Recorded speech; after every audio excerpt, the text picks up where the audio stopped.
यह paper Uttar Pradesh PCS 2022 का के प्री का क्वेश्चन पेपर है। आज इसे हम लोग सॉल्व करेंगे। इस क्वेश्चन पेपर को आयोग द्वारा जारी आंसर की से पूर्णतः मिलाया गया है और इसमें हम लोग 50 क्वेश्चन को आइए सॉल्व करते हैं। पहला क्वेश्चन है, सूची 1 को सूची 2 से सम्मिलित कीजिए तथा सूचियों के नीचे दिए गए कोड से सही उत्तर का चयन कीजिए। समितियों का जिक्र किया गया है और सूची 2 में उनके नियुक्तियों के वर्ष के बारे में बात किया गया है। तो आइए देखते हैं। पहली जो समिति है वो ये है बलवंत राय मेहता समिति, दूसरा है अशोक मेहता समिति, LM सिंघवी समिति, PK थुंगे समिति। तो इनके जो नियुक्ति का जो वर्ष है वह सामने दिया गया है। तो इस आधार पर इसका जो करेक्ट आंसर होगा वो ऑप्शन बी, 1 2 3 4।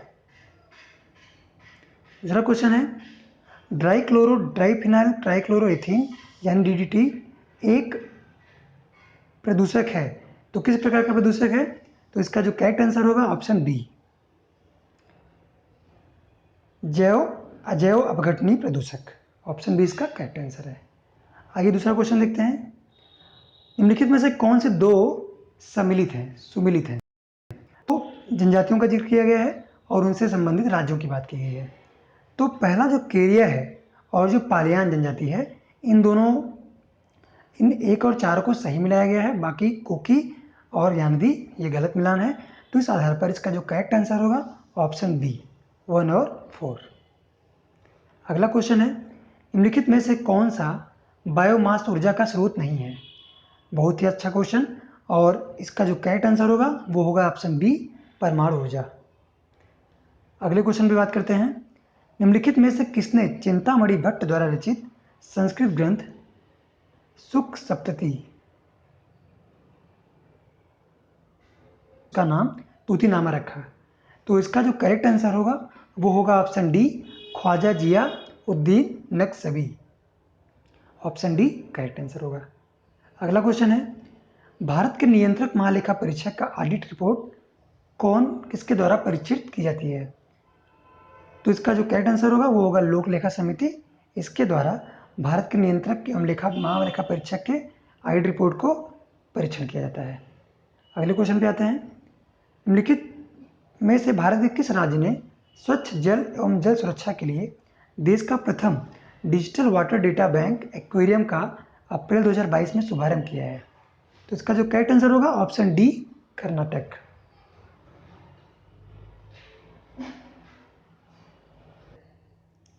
अगला क्वेश्चन है, अप्रैल 2022 में दिए गए इंडिया स्मार्ट सिटी अवार्ड्स प्रतियोगिता 2020 के संदर्भ में सूची 1 को सूची 2 से सम्मिलित करना है तथा सूचियों के नीचे दिए गए कोड से सही उत्तर का चुनाव करना है।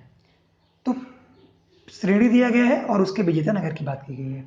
संस्कृति में अगर देखा जाए तो इंदौर सबसे आगे है, शासन में बड़ोदरा, सामाजिक पहलू में तिरुपति और नगरीय पर्यावरण की बात आएगी तो उसमें भोपाल नंबर 1 पे था।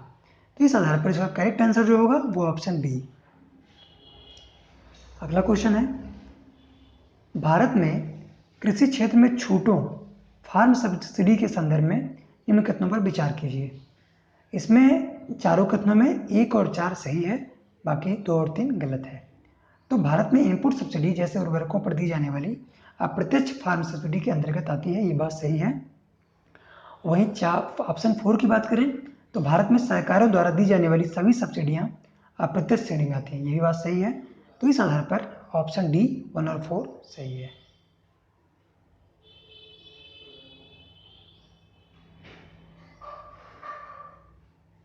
अगले क्वेश्चन पे आते हैं। भारत सरकार द्वारा पर्यावरण के परिरक्षण या संरक्षण अधिनियम कब पारित किया गया? तो इसका जो करेक्ट आंसर होगा वो ऑप्शन ए, 1986 में। ऑप्शन ए करेक्ट है। अगला क्वेश्चन है, अप्रैल 2022 में निम्नलिखित में से कौन तंजानिया की पहली महिला अध्यक्ष प्रेसिडेंट बनी है?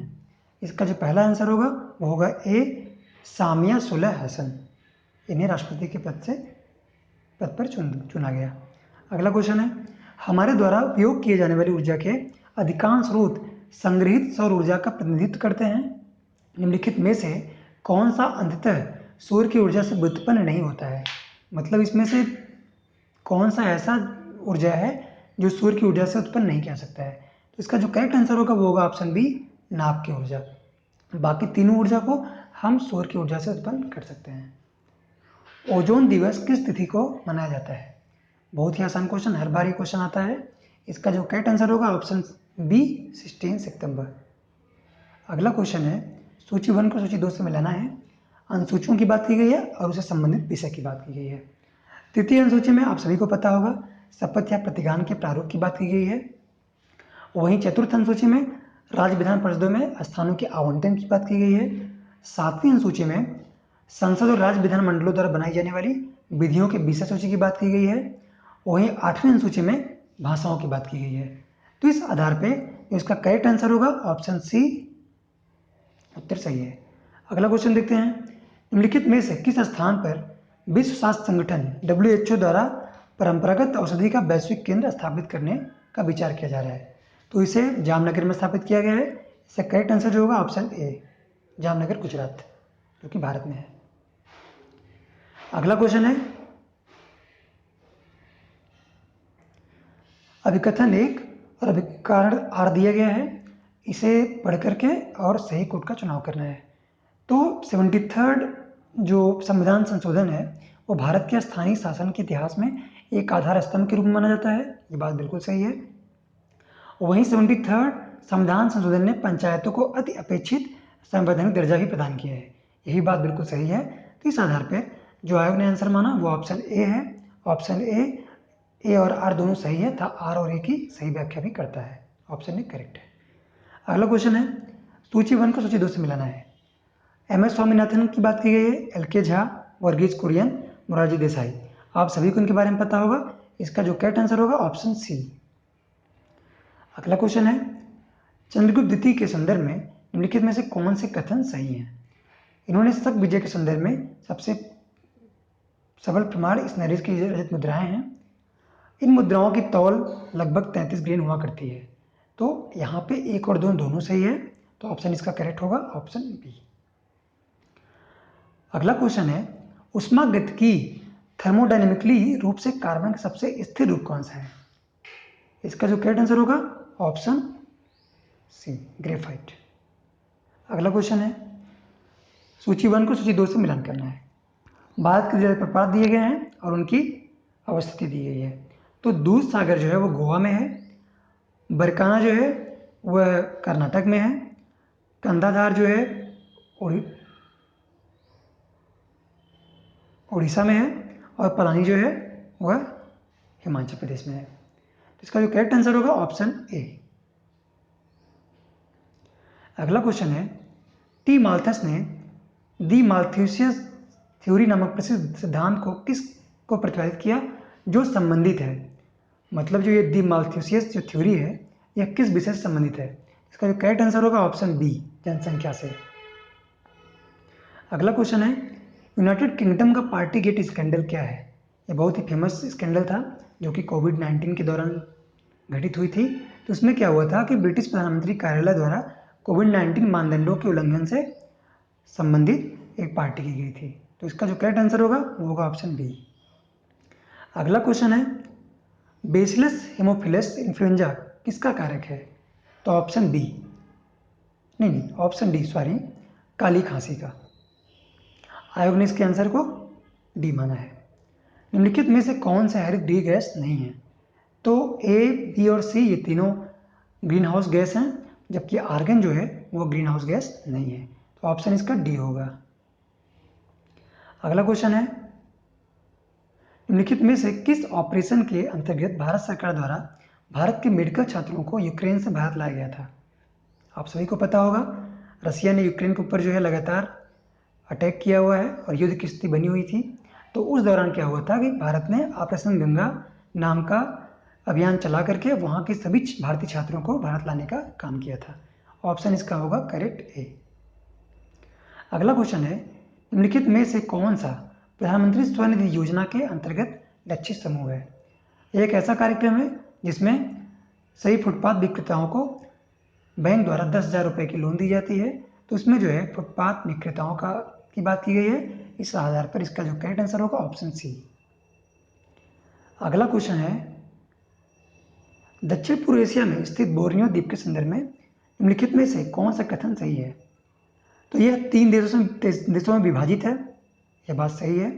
इनकी उत्पत्ति ज्वालामुखी निक्षेप के द्वारा हुई है, यह बात गलत है। तो इसका जो करेक्ट आंसर होगा आयोग द्वारा, वो होगा ऑप्शन ए। सूची 1 को सूची 2 से मिलाना है। सूची 1 में अधिकारी की बात की गई है और उनसे संबंधित कार्य की बात की गई है। तो तालार जो थे वह रात सुरक्षा कर्मियों के अधिकारी का काम करते थे। पट्टकोल जो थे वो ग्रामीण कर वसूली का काम करते थे। वहीं सहसाधिपति जो थे वह चोरी डकैती के मुकदमे के अधिकारी थे। बलाधिपति की बात करें तो वह चुंगी के संरक्षक के काम करते थे। इस आधार पर जो इसका करेक्ट आंसर होगा वो ऑप्शन ए। अगला क्वेश्चन है, भारत में किस धार्मिक समूह का सर्वाधिक भाग नगरों में निवास करता है? तो चारों ऑप्शन में जो ऑप्शन ए है जैन, इस धार्मिक समूह का जो सर्वाधिक भाग है वह नगरीय समूह में बिलोंग करता है। Option A correct Jain. अगला क्वेश्चन है, सूची 1 को सूची 2 से मिलाना है। रमेश तावड़कर जो कि गोवा के विधानसभा अध्यक्ष हैं, कुलतार साधवान वो पंजाब के हैं, टी सत्यव्रत मणिपुर के हैं, रितु खंडारी ये उत्तराखंड के हैं। इसका जो करेक्ट आंसर हो जाएगा वो ऑप्शन हो जाएगा ए, 1, 2, 3 एंड 4। अगला क्वेश्चन है, उत्तर प्रदेश के निम्नलिखित नगरों पर विचार कीजिए तथा जनसंख्या के आधार पर उन्हें अवरोही क्रम में व्यवस्थित कीजिए, मतलब बढ़ते हुए घटते हुए क्रम में करना है। तो इसका जो करेक्ट आंसर होगा वो होगा ऑप्शन सी, 2, 4, 1, 3। 2, 4, 1, 3। पहले स्थान पर कानपुर, दूसरे स्थान पर लखनऊ, फिर गाजियाबाद, फिर आगरा। ऑप्शन सी करेक्ट होगा। अगला क्वेश्चन है, निम्नलिखित में से कौन सा एक कथन सही है, सही सुमेलित है? तो ऑप्शन सी सनातन धर्म रक्षणी सभा, ये कलकत्ता में है, ये मैच्ड है, बाकी और सारे ऑप्शन मैच नहीं है। तो इस आधार पर जो इसका करेक्ट आंसर होगा ऑप्शन सी। निम्नलिखित समाजशास्त्रियों में से किसने ग्रामीण नगर के विस्तार की बात की थी? तो इसका जो करेक्ट आंसर होगा वो होगा जीएस खुरे। इन्होंने अर्बनाइजेशन की बात की थी। तो ऑप्शन जो करेक्ट होगा वो ऑप्शन सी, जीएस खुरे। अगला क्वेश्चन है, नई दिल्ली की किस प्रसिद्ध इमारत को प्रधानमंत्री संग्रहालय में परिवर्तित किया गया है? यह जो है इसमें इन चारों ऑप्शन में जो सी ऑप्शन है त्रिमूर्ति भवन, वो उसे प्रधानमंत्री संग्रहालय में तब्दील किया जा चुका है। यह स्थल जवाहरलाल नेहरू से जुड़ा हुआ है। अगला क्वेश्चन है, भारत में सौर ऊर्जा द्वारा संचालित पहला हवाई अड्डा कौन सा है? तो जो इसका करेक्ट आंसर होगा वो होगा कोचीन हवाई अड्डा, यह सौर ऊर्जा से संचालित हवाई अड्डा है। निम्नलिखित में से कौन सी वाटरशेड विकास परियोजना भारत की केंद्र सरकार द्वारा प्रायोजित है, जिसका उद्देश्य ग्रामीण आबादी को पानी के संरक्षण के लिए सक्षम बनाना है? तो जो ऑप्शन ए है हरियाली, वो इसका करेक्ट आंसर है। हरियाली करेक्ट ऑप्शन। अगला क्वेश्चन है, निम्नलिखित युगों में से कौन सा एक सही सुमेलित नहीं है? तो ईश्वर वर्मन जो कि जौनपुर प्रस्तर अभिलेख से संबंधित हैं, सर्ववर्मन गैर ताम्रपत्र, ये ऑप्शन सम्मिलित नहीं है। तो इसका जो करेक्ट आंसर होगा वो ऑप्शन होगा बी, बाकी सब सुमेलित हैं। अगला क्वेश्चन है, सूची 1 को सूची 2 से मिलाना है। सूची 1 में क्रांति की बात की गई है और उसे संबंधित क्षेत्र की बात की गई है। तो गोल्डन क्रांति आप सभी को पता होगा, इसमें बागवानी एवं शहद की बात की गई थी। ग्रे क्रांति में उर्वरकों के विकास की बात की गई। पीली क्रांति में तिलहन के उत्पादन के विकास की बात की गई। वहीं काली एवं ब्लैक क्रांति में पेट्रोलियम उत्पादन की बात की गई है। इस आधार पर इसका जो करेक्ट आंसर होगा ऑप्शन डी। यह आसान क्वेश्चन था। अगला क्वेश्चन है, निम्नलिखित पर्वत श्रृंखलाओं में से कौन सी हिमालय पर्वत श्रेणी में अवस्थित नहीं है? तो इसका जो करेक्ट आंसर होगा ऑप्शन 1 और 2, चोरओहू और लोहसे, ये दोनों पर्वत श्रृंखलाएं हिमालय पर्वत में स्थित नहीं है। इसका जो करेक्ट आंसर होगा ऑप्शन ए। इसको हम लोग एलिमिनेट कर सकते थे। अगर आप अन्नामलाई की बात करें तो अन्नामलाई जो कि साउथ इंडिया में स्थित पहाड़ी है, तो इसको एलिमिनेट करके हम लोग जो है 1, 2 को आंसर निकाल सकते थे। इसका आंसर करेक्ट होगा ए। अगला क्वेश्चन है, निम्नलिखित में से कौन सा एक युग में सही सुमेलित नहीं है? तो रेयान जो है वो रूपांतरित स्टार्च की बात कर रहा है, जो कि गलत है। रेयान सेलुलोज का बना होता है, यह रूपांतरित स्टार्च का बना नहीं होता है। इस आधार पर इसका जो करेक्ट आंसर होगा, जो कि सुमेलित नहीं है, वह है ऑप्शन ए रेयान। अगला क्वेश्चन है, निम्नलिखित घटनाओं पर विचार कीजिए और उनको कालक्रमानुसार व्यवस्थित कीजिए।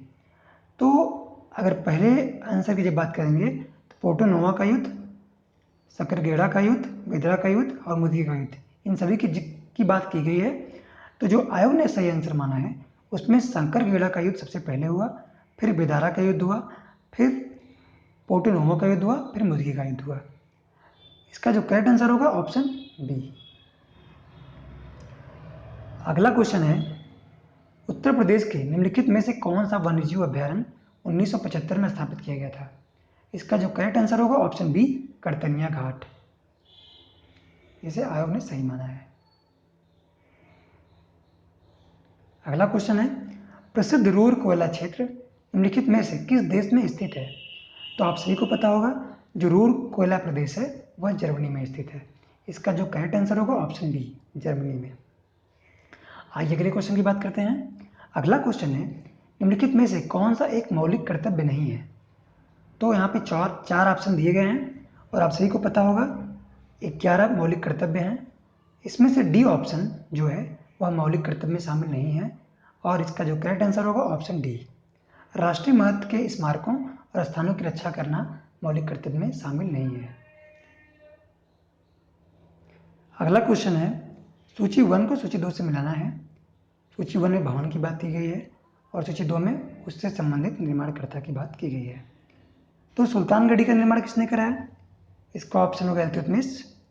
वहीं लाल महल की बात करें तो बलबन ने कराया। जमात खाना मस्जिद का निर्माण अलाउद्दीन खिलजी ने कराया। वहीं 2.5 दिन का झोपड़ा का निर्माण कुतुबुद्दीन ऐबक ने कराया। इस आधार पर जो इसका करेक्ट आंसर हो जाएगा वो हो जाएगा ऑप्शन डी।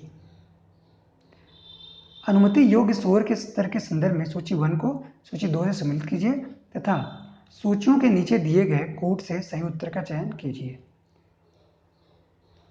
इसमें आवासीय क्षेत्र की बात की गई है और उनसे जुड़े हुए अनुमति योग्य शोर स्तर की बात की गई है, मतलब नॉइज लेवल की बात की गई है। तो आप सभी को पता होगा जो आवासीय क्षेत्र होते हैं वहाँ पे डेसिबल का जो स्तर होता है वो होता है 55, शांत क्षेत्र में 50 dB, औद्योगिक क्षेत्र में 70 dB और व्यापारिक क्षेत्रों में 65 dB की बात की गई है। तो इसका जो करेक्ट आंसर होगा ऑप्शन होगा सी।